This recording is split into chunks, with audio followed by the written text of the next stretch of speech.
Simon Harrison's patience was a weapon. He used it to let other men talk themselves into ruin. In the quiet, wood-paneled dining room in Mayfair, he was doing just that. Across the table, two younger men were sweating, their arguments failing. The £200 million deal was on the table, and Simon, at 61, was about to claim victory. "The terms," Simon said, his voice quiet, "are not negotiable." He picked up his pen to sign. At that exact moment, the door opened. A young waitress, moving too fast, her foot catching the leg of an empty chair. A heavy silver jug of water tilted. Chaos erupted. Ice and water cascaded across the table, a cold, silver wave that soaked the priceless contract. There was a sharp, collective gasp. The two young businessmen froze, their faces white with terror. The girl, Alice, just stood there, her own face pale. Oh my God. I'm so sorry, sir. Simon Harrison did not move. He was a man of cold, hard surfaces, a man of absolute order. This was mess. He looked at the ruined papers, the ink blurring, the deal dissolving into a blue puddle. "It's ruined," one of the businessmen whispered. Simon raised a hand for silence. He looked at the girl. She was terrified, but she wasn't crying. She was just waiting for the execution. He noticed her hands gripping the empty jug. They were not a waitress's hands. The nails were short, and under them, like a secret, was a fine, pale dust. "It's just paper," Simon said, his voice calm. Everyone stared. He turned to his team. "We'll draft a new copy. Send it to my car. You two," he said to the businessmen, "are lucky. You get another hour to wonder if you've made a terrible mistake." He stood up, a sign the meeting was over. The room cleared in seconds, leaving him alone with the girl, who was now blotting the table with a napkin, her movements quick and ashamed. "You have clay under your fingernails," Simon said. Alice Dean stopped. She looked up. "What?" "Clay. Or plaster. You're a sculptor." She flushed, a wave of pink rising up her neck. Yes. How did you know?" "I know hands," Simon said, his gaze fixed on them. "I've spent a lifetime shaking hands." "Yours? They make things. They don't just carry them." Alice stood, clutching the damp napkin. "I work in a studio in Hackney. This," she gestured to the uniform, "pays for the clay." Simon looked at her, truly looked at her. He lived in a world of reflections, of glass and steel. She was solid. She was tired, but her eyes were incredibly alive. She was like a small, bright fire in his cold, gray world. "You just cost me," he said, "a significant amount of money. Or at least a significant amount of ink." "I can pay for the dry cleaning," she offered, her voice small. A rare, dry smile touched Simon's lips. "I doubt that." He reached into his suit jacket, the jacket she had just splashed. He pulled out a thick, black business card. "Alice from Hackney," he said. "You've interrupted my day. It's only fair you let me interrupt yours." "I don't understand," she said. "This Saturday, I'm going to the Tate Britain. I'll send a car for you at noon." His voice softened, becoming almost curious. "I want you to tell me what I'm looking at." Alice stared at the card. Simon Harrison, chairman. It felt like a block of lead. This was not a request. It was a summons. It was the strangest, most terrifying thing that had ever happened to her. Okay, she whispered. "Good," Simon said. He put the card on the wet table. "That's a transaction I can agree to." That Saturday, a black Bentley, silent as a shark, pulled up to her noisy, crumbling apartment building in Hackney. Alice felt ridiculous walking out to it, wearing her one good dress. Simon was waiting for her, not in the car, but by the museum entrance. He was not wearing a suit. He was in expensive casual clothes, which looked on him like a very good suit. "Alice," he said, and it felt like they were partners in a strange secret club. They walked through the halls. Simon, a major patron of the museum, was in his element. He would stop at a painting, a famous Turner, and talk about its history, its last auction price, its value. Alice listened politely. Then she stopped him. She pulled him away from the flat, two-dimensional paintings and into the sculpture hall. She stood in front of a heavy, abstract bronze by Henry Moore. "You're looking at them all wrong," she said, her voice full of a sudden passion that surprised him. "Wrong?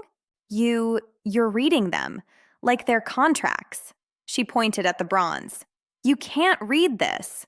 You have to feel it. Look." She didn't touch the art, but her hands moved in the air, tracing its shape. "See how that line is full of tension? And that one is at rest. It's about balance. It's not about what it's worth. It's about what it weighs."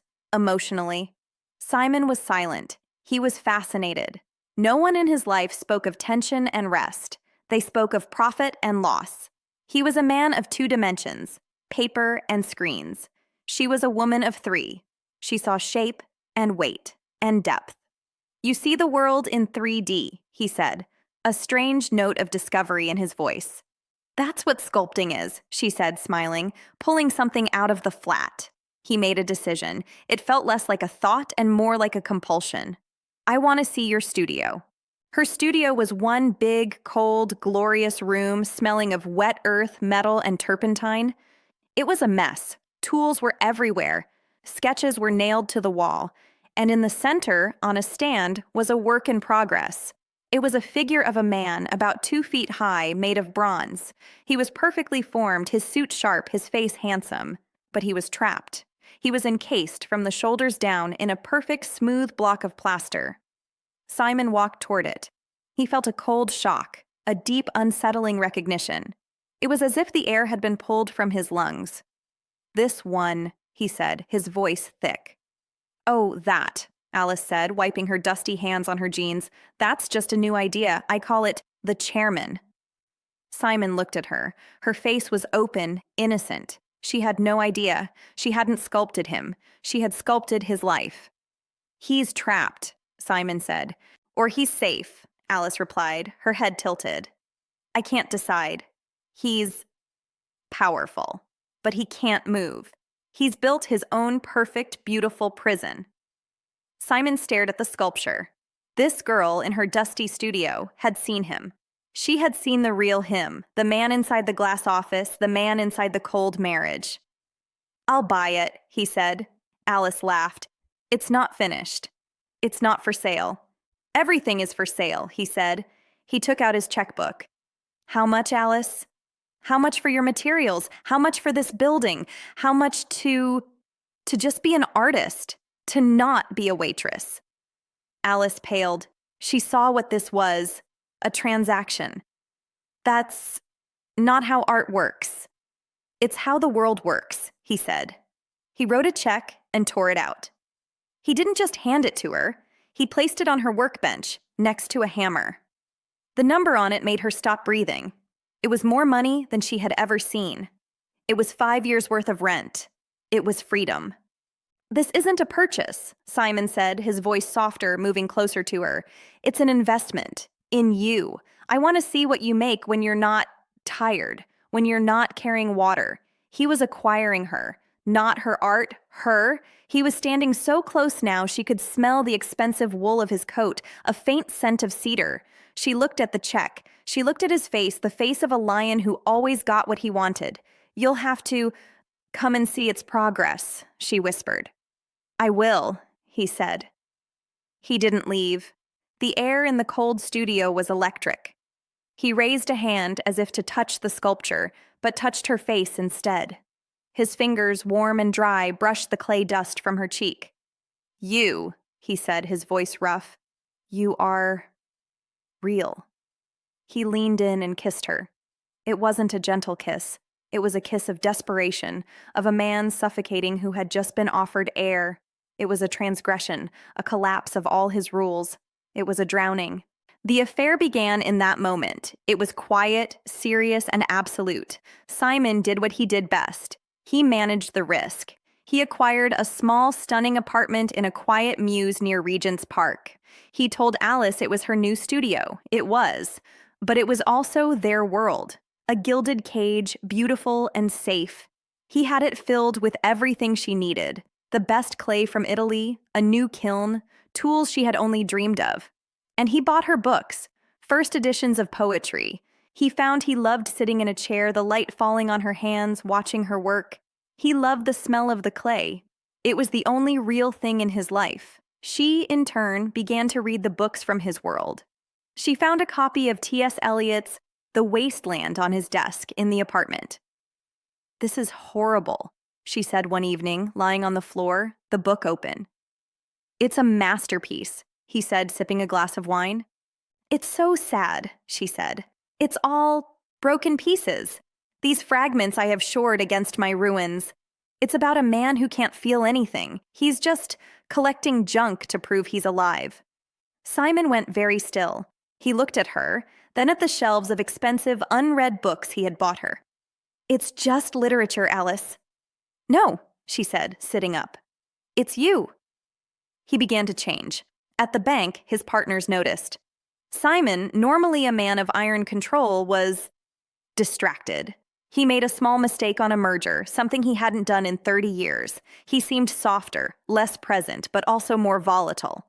"He's not hungry anymore," one junior partner complained. He was just hungry for something else. Alice was changing too. She was no longer tired. Her work was becoming powerful, confident. But a shadow of guilt followed her. She was a funded artist, a kept woman. The line was blurry, and it scared her. She hadn't been back to her old, cold Hackney studio in months. She began a new, large sculpture. It was 2 figures, life-sized. One was a man, cast in cold, dark bronze. The other was a woman, sculpted from warm red clay. They were intertwined, holding each other. But the weight of the bronze was immense, and as she worked, she saw that the hard metal lines were cutting into the soft clay. Meanwhile, Fiona Harrison, Simon's wife, was a woman of perfect, cold logic. She too was a partner in the merger of their life. She was the CEO of their social world, and she had noticed the change, the erratic behavior, the new obsessive interest in a minor artist.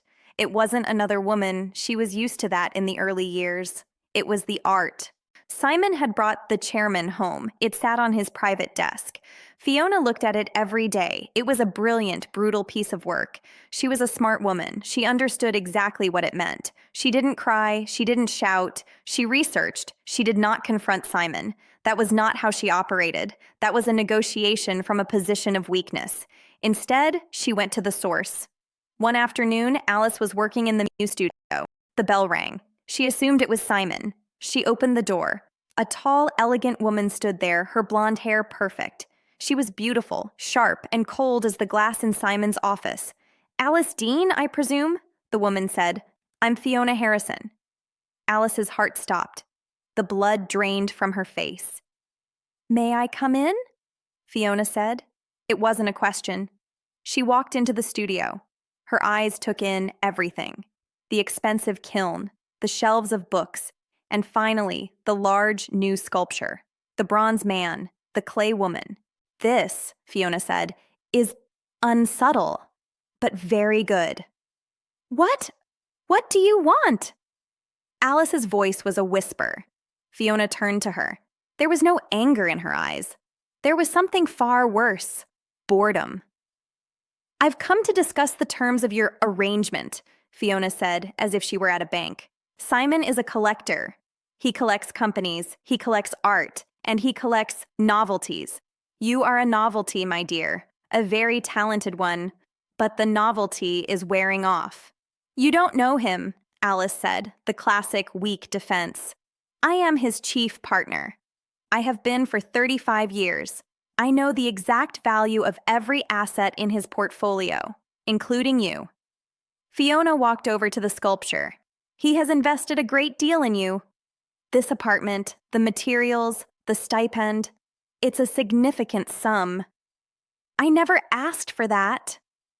"You took it," Fiona said, her voice sharp as a knife. "You signed the contract even if it was unspoken, and now the contract is ending." Fiona opened her slim leather handbag. She took out a folded piece of paper. It was a check. "This is your final payment," Fiona said. "It is, I think you'll find, exceptionally generous. It will fund your work for a decade. In return, you will leave this apartment. You will not contact my husband again. You will, in effect, cease to exist." Alice stared at the check. It was an obscene amount of money. "This is a business decision, Alice, not an emotional one. Take the deal or don't." "And if I don't?" Alice said, her voice shaking with a new, cold anger. Fiona smiled. "If you don't, I will simply reacquire you. I will buy this muse. I will buy the Hackney studio building. I will find the small gallery that has been sniffing around you, and I will buy its debt.